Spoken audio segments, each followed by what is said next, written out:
Welcome to Judaism Demystified, a podcast for the perplexed. Join us as we explore some of the most fascinating Jewish and Torah-related topics with our esteemed guests. By tackling some of the biggest questions you likely won't find addressed elsewhere, we aim to shed light on important issues and inspire a return to the fundamentals. Enjoy the show. Thank you for joining the Judaism Demystified podcast. For those who are new to your work, Mr. Niku, what inspired the Dreamy Kalimi and your deep exploration of Persian-Jewish heritage? Great question. The Dreamy Kalimi is like a channel I have. It's an online video channel where I do kind of comedic takes on Persian Jewish history or Iranian Jewish history. All the stuff that we have is usually super depressing. If you ever learn anything about our past, it's like very sad. So I tried to just do a lighter version of it that can hopefully reach more people in that way. But this is a smaller part of a larger kind of set of research that I've been doing for over 10 years, where I initially I'm a Persian Jew, Persian Kurdish, Jewish person, and basically found that there was no good information, at least not in English, about our heritage. Like all my Ashkenazi friends, even my Sephardic friends who are Syrian or Egyptian or Moroccan, were able to like figure out all this stuff about their past. And for some reason, Iran was not included. Like Iraqi friends knew all the rabbis of their people, and then you cross the Zagros into Iran, and nobody knows anything. So, I could basically like find information about my grandfather because my dad remembered, right? But in the written record or in recorded music or things like that, there was very little. And so I went on this journey of trying to find all this stuff. Which took me deeper and deeper because this stuff does exist. It's just very hard to find. It's often not in English. Even if you speak Farsi and you can read and write Farsi, which very few people in our generation in the US can, even then, that doesn't necessarily help you because then a lot of the primary sources, the manuscripts that are where you can actually get real good information about our heritage, those are written in Judeo-Persian, which is Farsi with Hebrew letters.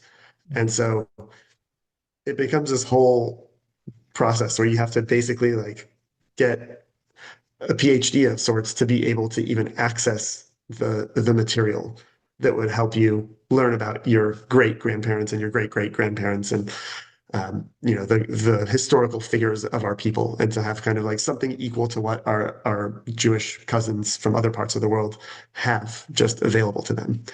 And so I just realized I wanted to spend a lot of time learning this stuff and then also making it accessible for other people in my generation. Because, if you go out, I'm in LA right now, if you go out on the street and find a Persian Jew, which you'll find very quickly, they won't know anything about their past. They might know what city their great grandparents came from, but they don't know anything about that city or what it really means that they were from there. And so without that past, I don't think there will be a future of our heritage, at least as a Persian thing continuing. So that was very important to me. absolutely. And it was very important to me to get you on the podcast as a Persian. I think that it's something that also has always kind of bothered me that we don't have so much history. My community specifically does have some history, like some, history books and the anthropologists who wrote about our community, but there's only so much about like you said, the cities and the rabbis, going back a few hundred years. That's about it. So, and also like where we actually originated from before that. So it's all very fascinating. It's very important, and I really commend you. I look forward to your future work coming out where you're going to be translating. We'll get to that at the end. So I want to actually, before we get into the history, many Jews today don't realize how distinct and multifaceted the Iranian Jewish tradition is. So, can you give us a quick snapshot of what makes Iranian Jewry unique within the wider Jewish world? Sure. Yeah. So some of it is strictly just geographical. Like I mentioned, the Zagros Mountains, and that's basically a mountain range that cuts off Iran from the rest of the Middle East. So first of all, there's that just geographically, it's a different place. Iran, Afghanistan, Bukhara, India, those are a different part of the Jewish world than Iraq, Syria, Lebanon, Egypt, Turkey. Those are they're separated. So that's culture. That's the cuisines are different. There's a major linguistic divide to the west of those mountains. It's largely Arabic, and to the east of those mountains, it's Persian, and some other languages that are related. So there is this geographic difference in terms of the quality of the Jews, or like what the culture actually um, provides in outside of food and music and those kinds of things that are very influenced by their host culture. So like the food of Iraqi Jews is somewhat similar to the food of Iraqi non-Jews, and the food of Iranian Jews is somewhat similar to the food of Iranian non-Jews, altered for kashrut and altered for some of the places that they came from, the other towns that they moved to this town from and brought this food with them, things like that. But the I think that qualitative difference is a major focus on poetry is very important in the Iranian Jewish world. Um, Not that other things aren't important, but that's like very unique, I think. So let's say with halakha, there are writings of halakha among Jews all over the world, including in Iran, even though people say that there aren't. But even in Iran, there are. Um, People were always writing halakha. But in Iran, starting from the 1300s, you start to see a large amount of epic poetry, like actual versified epic poems, that you don't see in other parts of the Jewish world. So in Eastern Europe, there you don't have a lot of examples of epic poetry of the Torah. In Spain, you don't have examples of epic poetry. You have lyric poetry, you have piyutim, things like that. But this epic poetry is very much tied to Iranian culture, and it's copying Iranian culture in a way. It came from people like Ferdowsi, who 1,000 years ago wrote kind of the Iranian national epic, and it's this amazing like versified tale of all the mythological kings. Kind of think about like King Arthur. It's that equivalent for Iranian kings. And then a couple hundred years later, Jews started doing that too. It's possible they did it earlier and we just don't have those writings anymore. That's one of the limitations. But a couple hundred years later, you start to see Jews like the poet Shahim doing the same thing, writing epic poems of instead of the Iranian national mythology, writing epic poem versions of the Jewish national mythology or stories or history, whatever you want to call it. So that he took the Torah and he wrote the Torah as an epic poem in Mm, Persian. And it all rhymes and it's all in the same meter and it's like really performable. It was meant to be performed. mm. And It's like a screenplay, kind of he's like really acts. not really acts, they're in chapters. So Okay. it's similar to reading the Torah, but it'll expand some of the parts. It'll contract some of them. So like the parts that are about laws, it'll greatly contract them because he wasn't so interested in writing epic versions of the laws. So like the book of Vayikra is very short. It's like 2 pages because Mm, there isn't a lot of story there. But then in Bamidbar, when it's like the battles that they fight um, against Og and Sichon and all those battles are wildly expanded. It's like watching an action movie. mhm. It's amazing. Wow. Uh, and these characters that we think of as like these kind of wizened old mystical, Moshe and Elazar and Pinchas and all these people, they actually are like crazy action heroes. It's like Sylvester Stallone and Mm, The Rock. It's one of those. yeah. It's very Wow. cool. Um, and that instinct, I think, to make everything poetic is very Iranian. It was around, as long as we've had the Persian language, there have been Persian poems, whether those are the epic poems of Ferdowsi or the lyric poems and the mystical, philosophical poems of like Rumi, Khayyam, a lot of those people that we've heard of in the West. Um, and so that continued. So even then, like in the 1500s, you have another poet named Emrani, or Emrani, and he continued some of those epic poems. So the Torah was done. So he started doing like the Book of Kings and the Book of Shoftim, things like that. He made those into epic poetry. Actually, Shoftim was someone else, but various poets were doing the rest of the Tanakh, and so he does that. And then he also does really, I think this will be pertinent to what we talk about later, but he also does a version of the 13 Principles of Maimonides Mm, and uh, and Pirkei Avot in epic poetry. So it's like wow. epic poetry of Persian epic poetry of Jewish, ancient Jewish wisdom. Wow. Um, and that's unique in the Jewish world. I don't think we, as far as I know, we don't have that anywhere else in the Jewish world. So to me, that's like one of the very beautiful, unique things that Iranian Jewry can contribute to Judaism in general is that poetic tradition. Mm. And part of that does include the language. You can't, if you translate it out of Persian, it'll no longer rhyme and it'll no longer retain all the same meaning. And so it becomes Persian or Judeo-Persian becomes one of the important languages of Judaism in that sense, the same way that Aramaic and Arabic are, the same way that Yiddish and Ladino are.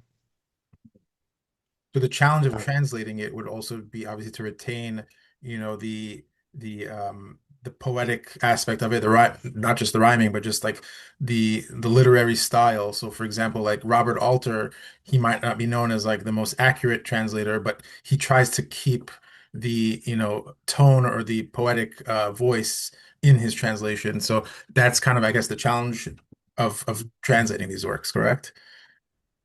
And sometimes you would be double translating because sometimes they'll literally take a piyut from somewhere else in the Jewish world that you're familiar with, and they'll keep the Hebrew lines, and in between the Hebrew lines, they'll translate them into Ah, Judeo-Persian, but keep the rhythm and the meter and the rhyme all intact. And so then the the meaning does change. It naturally will change yeah, if you keep all the minutia intact. And so yeah, that's I mean that's just the life of a translator generally yeah. is you're going to deal with all of those questions. Like, how much do I want to keep this sounding like the original in its feel, and how much do I want to keep the meaning the same as the original? Right. A theme that comes up in your work is that our heritage wasn't monolithic and we had rationalist philosophers, mystics, poets, halachists, as we just spoke about, and different community leaders. So why do you think so much of that rich rabbinic and intellectual diversity has been forgotten? Like, what's the reason for that? There are a few reasons for that. There's a really good book by Professor Daniel Tzaddik, who Zichron Livracha, who wrote about the rabbinic literature of Iranian Jews, and it's this big book. It came out a few years ago, and he really like went through the stuff through the manuscripts that prove that Iranian Jews had a very rich rabbinical tradition, that prove that Iranian Jews had correspondence and connection with other Jewish communities. They weren't this just completely isolated group. There's this myth that the Iranian Jews were not well versed in halacha or Talmud or any of that stuff, and it's very easy to demonstrate that that's not true. That they were quite versed in it, lived it in a very robust and real way through many, many centuries and millennia. Um, and his book that he wrote is all in Hebrew, which means that for most Jews in America, which includes a large number of the Iranian Jews of the world, they can't read that book. They can't they can't get this information.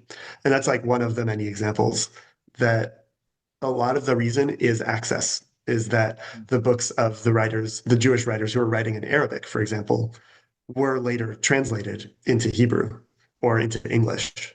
And so they're available. You and I or anyone on the street can go and find a copy of Guide to the Perplexed and read it in English. And it won't be 100% because it's a translation, but they'll be able to read it. It's available. And if they can read it, then they can write an article about it on Wikipedia, and then anyone in the world can understand what this idea was, at least. So a big reason that these things from Iran are not known among the general Jewish community is that they just haven't been preserved. They haven't been translated. They have often been, they were bought often by European travelers who would come to Iran in the early 1800s, early 1900s, late 1800s, to Iran, Bukhara, the whole region, and they would gather all these manuscripts, take them back to their home countries, and then leave them in an archive. And Mm. so there's, for example, the Adler Archive, which is in the JTS Library in New York, and it's one of the biggest collections of Judeo-Persian writing and manuscripts and just manuscripts in general from Iran. They're not all in Judeo-Persian. A lot of them are in Hebrew. And that was just in this library for, I think, 100 years Wow. before they started to digitize them. And now you can basically get the whole, you can look at any of these manuscripts online now. Okay. But because it's been, you know, long enough that we've left the country now, and there are a few other things, but basically nobody is now able, or very few people are able to read and understand these manuscripts in a way that they would then be able to translate and teach them and pass them on. So the other reason I was going to say is that there's kind of historically what happened in Iran itself, which is that in the 1920s and 30s, the country kind of opened up and westernized under the Pahlavi dynasty, and that continued until 1979. And before that period, Jews in the country read and wrote in Judeo-Persian. And then during that era, Jews in the country almost completely stopped using Judeo-Persian and switched to like the Perso-Arabic script Mm, that we see today for Farsi. And so they weren't able to read and understand those texts anymore. My parents, for example, if I show them Judeo-Persian writing, it's very hard for them to read it because they know how to read Hebrew, of course, and they know how to read Farsi, but reading Farsi in Hebrew letters is just too confusing. mm, And so you have a whole generation that didn't have that. And then what happened right after that era of switching to Perso-Arabic is the revolution and most of the community leaving the country and going elsewhere, either to Israel or to the US, where they basically stopped speaking Farsi completely. And so you have like these two generations that were so vastly different from each other, where my grandparents' generation, like, were born in Jewish ghettos or neighborhoods, sometimes in villages, not even in the cities. They were writing in Judeo-Persian. My grandfather wrote in Judeo-Persian. mm, And then my father's generation and my mother's generation, they don't write in Judeo-Persian, they write in Perso-Arabic and don't know Judeo. And then my generation, we don't even know the Perso-Arabic. We just know English or just Hebrew. And so, yeah, there's been a severance from our heritage that just happened because of the 20th century. Um, and we're lucky to be in a place where a lot of the older people that can answer our questions are still alive. And so we're not completely severed. One more generation we will be, but right now there's still some amount of it, of people who can read some of it, or if they work in teams, they can figure it out. So even for me, like, I can read it, I can translate it. I translate a lot of this stuff, but it's like, it's not rare at all for me to call my parents because I read some phrase that like literally makes sense, but it doesn't make sense in the context. And they're able to like rack their brains and then say, oh yeah, this was like some idiom from that I used to hear my mother say, and then they can help me piece it together. Um, wow.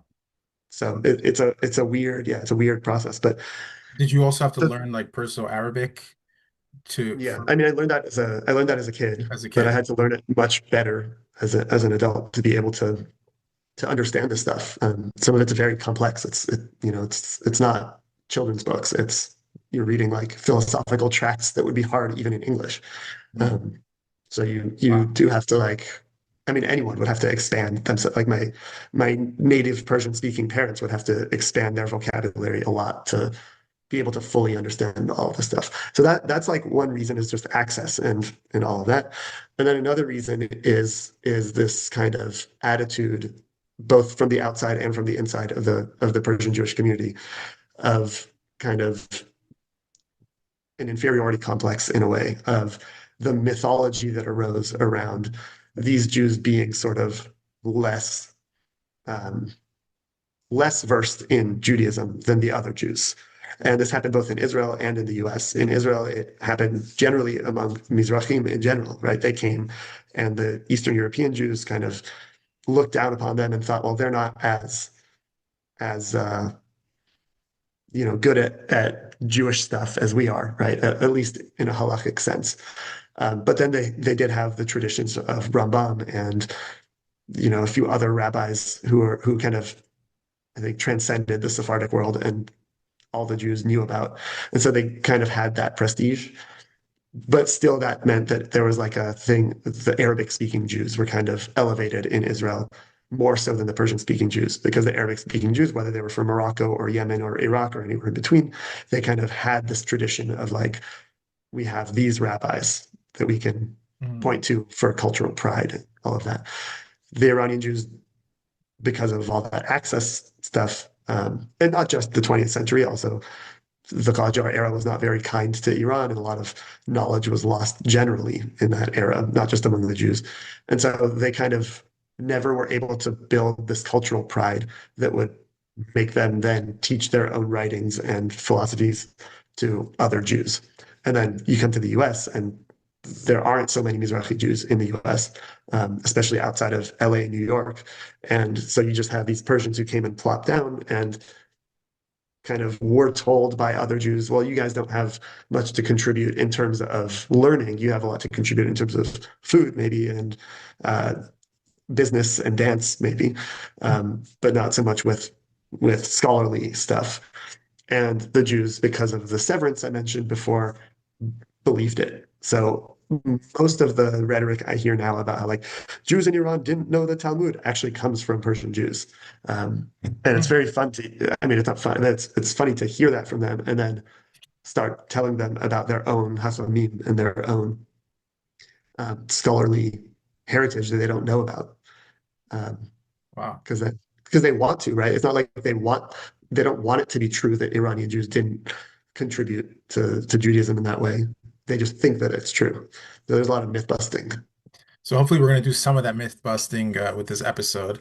Mhm. I just had a small tidbit. I mean, I don't know if it has anything to do with what we were talking about, but it's funny, in my community, the first Siddur that was used here, that the community used was the Tefillat B'nai Tzion. I don't know if you're familiar with that Siddur. Yeah, but it's Hebrew, but all of the instructions within the prayers are in Rashi script. I always found it very odd. I'm like, why do the elders of our community like read Rashi script? How did that happen? So it's just one of these bizarre things that I always found interesting and I never got an answer for. But like you said, there's just so much mystery behind a lot What of these. language was the Rashi script? Hebrew? Yeah, it was Hebrew Rashi script. Okay, Yeah. because I mean, it's somewhat common to write the directions in Rashi script in Sidurim just to differentiate between that and the Tefillah. But I've Yeah. seen Sidurim where the directions are in Rashi script, but that Rashi script is like Ladino.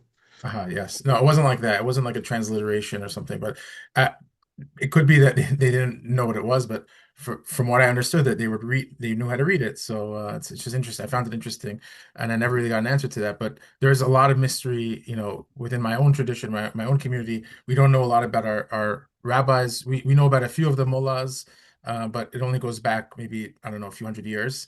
So hopefully, with this next segment, we're going to get some answers about some important figures. So Yeah. could you just walk us through two fascinating figures who really illustrate this range of different type of thinkers in Iran? One is Mullah Yehuda ben Elazar, the Riba, or you call him Rabbi Mullah, and then Mullah Simantov Melamed. What drew you personally to these Chachamim, and what do they reveal about the soul of Persian Jewish thought? Yeah. Should I tell you about them first and Yeah, sure. then answer that question? Yeah. Okay, um so there are there are many figures that I've learned about while researching this and sometimes maybe uncovered while researching this. Historical Iranian Jewish rabbis. Sometimes they're called rabbis, sometimes they're called mullah, or hacham, or the different terms. And yeah, the two that really stand out to me, I could do this for many hours and tell you about all of them, but the two that really stand out to me. So there's one is Yehuda ben Elazar, or the Reba. He was alive in the 1600s. He was from the city, likely he was from the city of Kashan, which is in central. It's in central Iran, but it's like a little bit on the northern side. It's between Isfahan and Tehran, and he is really unique among the rabbis in that he was a major philosopher and um, he was a rationalist philosopher. So I think particularly for this podcast, this is kind of relevant. He was a rationalist and he liked to write about um, very deep philosophical subjects. Like his writing is truly hard to understand sometimes. Luckily, there's a actually right here. There's a version that I was able to get a copy of that was printed. It was translated by Amnon Netzer into Hebrew. So it's like half of it is in Judeo-Persian. That's the Judeo-Persian side. I don't know if you can see that. And then it's translated into Hebrew. And for me, the Judeo-Persian is kind of easier to read than the Hebrew, just because of my like fluency with Farsi. But having the Hebrew there is very helpful because sometimes you just don't know what that phrase is, and then you can kind of go back and forth between the two, and kind of like they help you understand each other.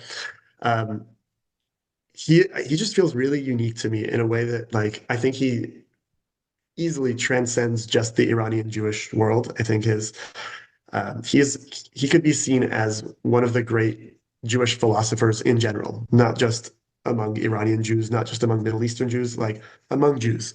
He um he has a very deep, first of all, just understanding of Jewish thought up until his period.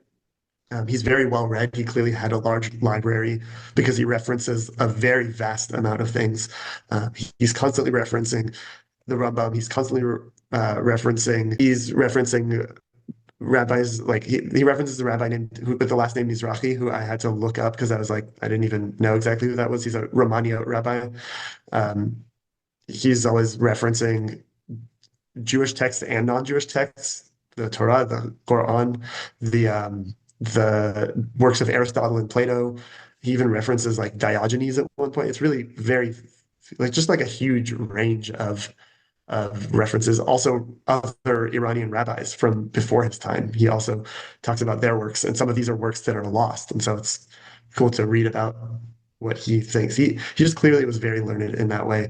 And he wrote this huge book, right? Like you see, this is like a thick book, and there's so much information in there about who these people were and how they were thinking, right? If one of the rabbis who was there isn't much biographical information about him, but we know the book was completed in 1686, and we know that he was a rabbi and a dayan in the community. And then just based on the things he says, we can gather so much about the community. We can see that this was only about 20 years after the Shabbatai Tzvi incidents. And so we see his thoughts on that. He writes about that. He writes about the Ashkenazi rabbis and kind of at his time, how he thinks that they're too involved in the Sefirot, too tied up in the whole Sefirot thing. And he has this paragraph where he mentions that you can't learn the deep secrets of Judaism without knowing the basics, without knowing Fundamentals. the shut, the fundamentals, he says you can't have he likens it to a building where you these people think that they have the inner key, but they don't even have the outer key. So how can you get to the inner chamber if you're still outside the building, right? Mhm. Um, Wow. he does a lot of fun little metaphors like that. One I read that I thought was funny was he says he's talking about how you are required to understand why we follow halacha. You have to understand it. You have to learn that. Um, but that doesn't mean that before you've learned it, you should not follow it, right? And he says that's like somebody who won't eat bread until they know how wheat grows. Um, and I'm sure he's not the first person who's said that, but it's a cool little metaphor. He just has a lot of thoughts that I think for a kind of modern rationalist-minded person are very relatable. I just translated a chapter of it where he goes through. It's really cool. He basically says that these people who think that you shouldn't learn um, like the wisdoms of the world, like you should just learn Jewish wisdom, he's like, those people are wrong. You have to learn those because they're all steps to understanding creation. So he goes through each step. He calls them the seven wisdoms, and it's like the first one is like logic and all the different logical, um, what's the word, processes that you have to go through to create knowledge. And then he talks about arithmetic and how you have to learn arithmetic and you have to learn patterns and you have to learn this and that and this and that.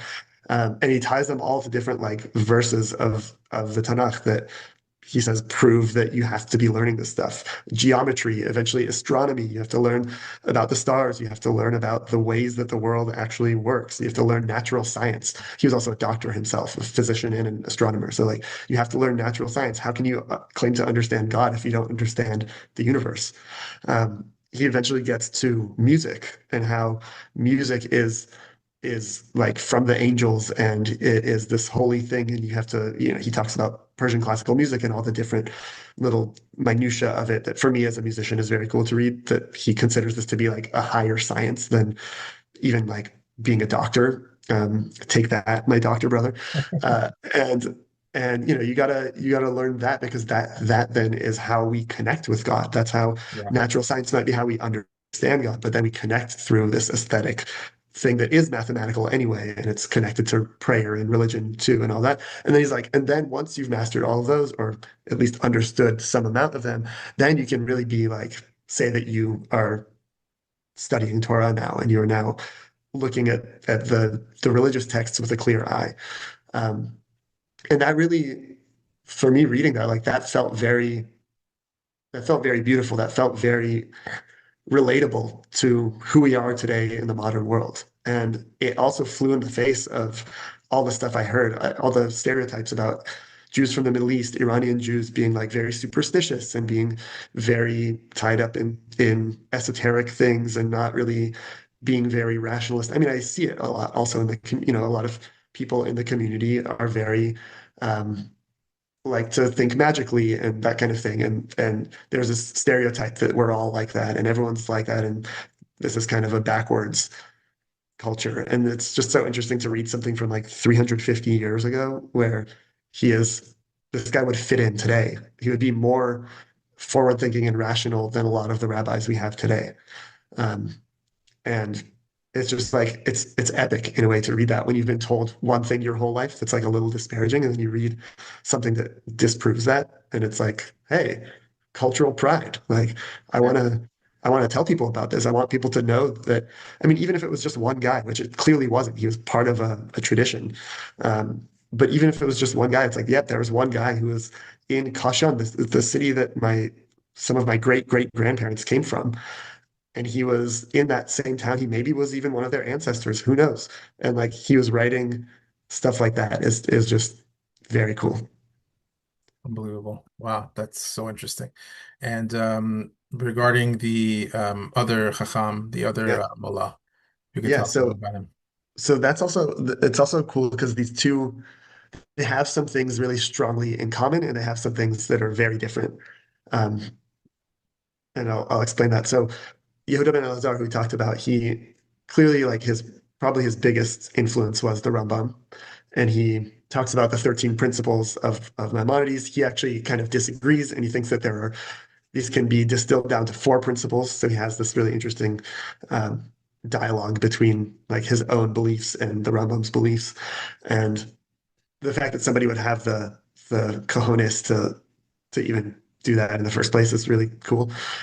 Um, and so, but he clearly, so he has that as his background is the Rambam and this rational school of thought.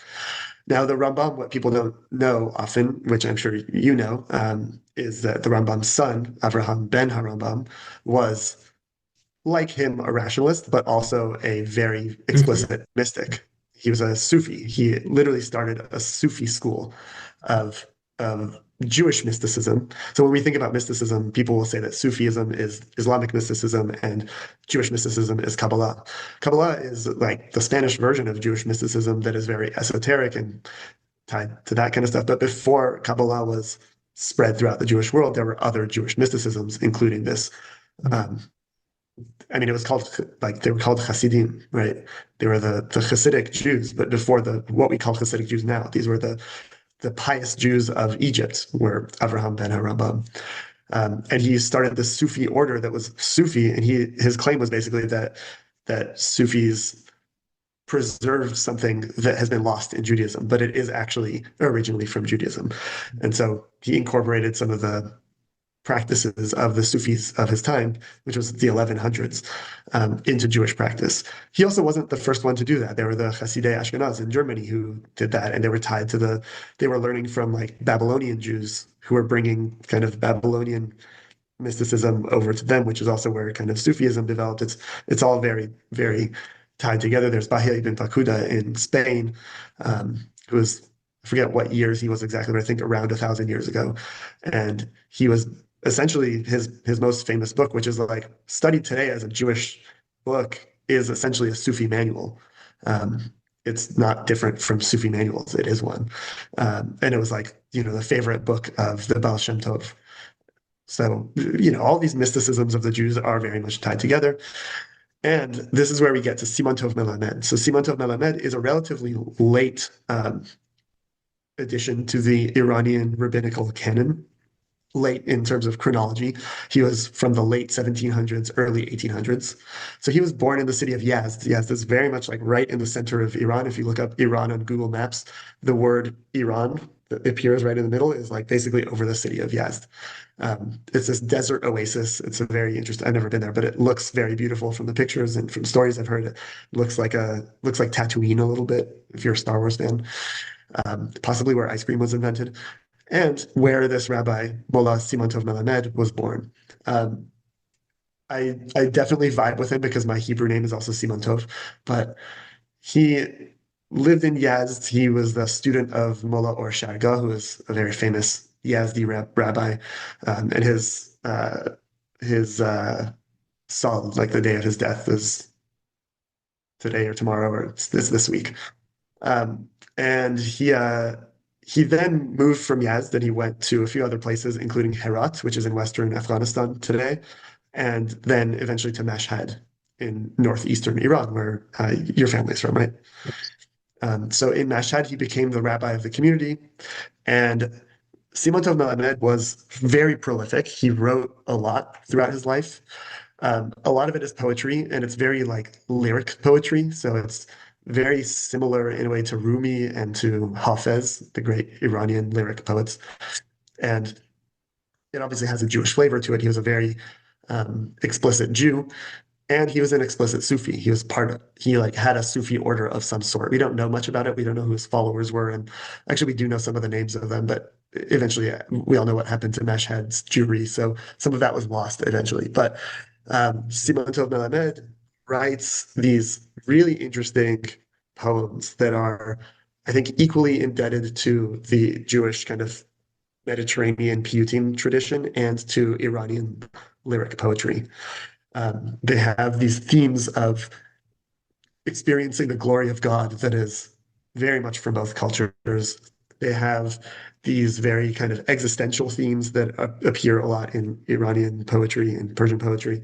Um, and he collects a lot of these poems into this book that is now considered his magnum opus, and it's called Hayat ul Ruh. Hayat means life. It's an Arabic title. So Hayat, like Chaim, Hayat is life, and Ruh is Ruach, is the soul. Um, so the life of the soul. And this book is really like it's an amazing, amazing book. I'll try to describe how. So, first of all, most of this book is written in verse, kind of like those epic poems I mentioned. It's written in rhyming, metered verse, which, if you've ever tried to write a book of philosophy, that's very hard. And then if you try to write a book of philosophy that rhymes and is in meter and still makes sense, that's really, really hard. And now, if you're trying to write that book of metered, rhymed verse philosophy in multiple languages, which is what he does, because he writes that because it's a mix of Persian and Hebrew and Aramaic and Arabic, then you're getting into like, all right, this guy was a boss. So he and he wasn't. I mean, there are various stories about him. There are some stories in the book by Raphael Patai about the Mashhadi Jews, the Yadid al-Islam. Jadid Islam. So there are a few stories about his life, about Simon Tov Melamed's life in that book that are cool to just get a sense of how people remembered him hundreds of years later or 100 years later. But we can gather a lot from his book also because basically the basic summary of the book is that he takes the 13 principles of Maimonides that we mentioned earlier, and he takes some of the style and themes from Chovot Levavot by Bahia ibn Pakuda, and he writes them in this big philosophical tract where he explores these ideas in great depth. So it's not just about the 13 principles, it's each principle he then expands in dozens of pages of both prose that's constantly quoting other Jewish literature, whether it's the Tanakh or rabbinic literature, and then these large sections of verse that are exploring these ideas as a poem, which is really like kind of the perfect bridge between what we know from Jewish thought and literature and what we know from Persian thought and literature. It's very much both of them.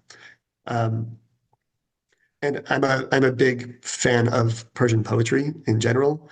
And so seeing something this deep, like this philosophically deep, that fits my philosophies so perfectly in this style that fits this aesthetic that I love so perfectly was also like just a huge wake up of cultural pride for me that somebody could write like this. And then it's intercut with all these like other poems he wrote also that are very philosophical. So I don't know, there's something about seeing this guy who it's like he starts with like there is no God other than God, right? And then God has no pair, and then God has, God is infinite. Like all of these ideas explored in poetry form is really just beautiful. Like you could just read it out loud and enjoy how it sounds, or you could think about it and like even lose your mind from how deep it is a little bit.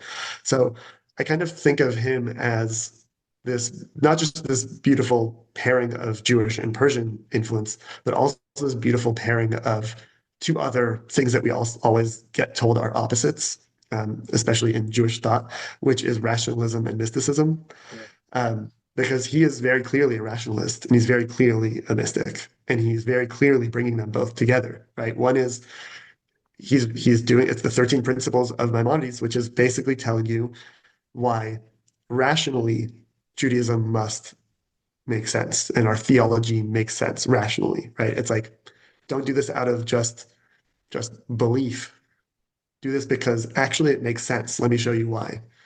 Um, which is for a person who grew up rationalist in the West and all these things, it is really nice. It's really nice to have Yeah. your religion be like shown to you not as this like esoteric, like weird culty thing, but like, no, actually this like philosophically makes sense and it works and it actually fits with the philosophies of the Greek philosophers and with the Arab philosophers and all these different people, like we're no less than them and it fits. And then at the same time, here's the mystical side of it. But it's not this like kind of arbitrary, in my eyes, mysticism of some of like Lurianic Kabbalah, where it's like, well, God is 10 different emanations. And it's like, well, why 10? Where did the 10 come from? It could have been seven or it could have been 25. Um, I'm not saying it's invalid. I'm just saying it's not as rational. And that's not the mysticism he's exploring. He's not there to tell you why 10? He's there to tell you why one. Why does one God make sense? And what does the infinite even mean? How can you possibly fathom the infinite? Um, yeah, it's just so amazing to see those all brought together in this really beautiful way. And I'm like dying to have other people experience it too. I would love Because to. I would love to. Actually, we've done a few episodes on the mysticism, like Maimonidean mysticism, actually, because there are different branches of mysticism that even predate Kabbalah, Merkava mysticism, and so on. yeah, That I find to be so fascinating. And like today, everybody just puts people in like boxes, like Rambam, rationalist. No mysticism at all. I mean, he believed in prophecy. He believed, like. Of course he was a mystic, but it's just a matter of semantics and how people, understand these terms and what they mean. But which, which by the way, in Chovot Yehuda by Yehuda ben Elazar, the great rationalist, like I say he's a rationalist, but he also talks at great length about the Merkava, and he talks about the Sefirot and how he thinks those are also like valid. He's just measured about it in a certain way, but it's not like he didn't. It's not like he wasn't mystical at all. He clearly was also mystical. Fascinating, fascinating. This is really interesting. I can't wait for these translations to hopefully come out one day. And that's what I want to ask you about before we go. You're involved in some exciting projects to revive, translate, and bring these texts and voices back into our community's consciousness. So, what are you currently working on? And if people want to support or help sponsor these efforts, how can they get involved?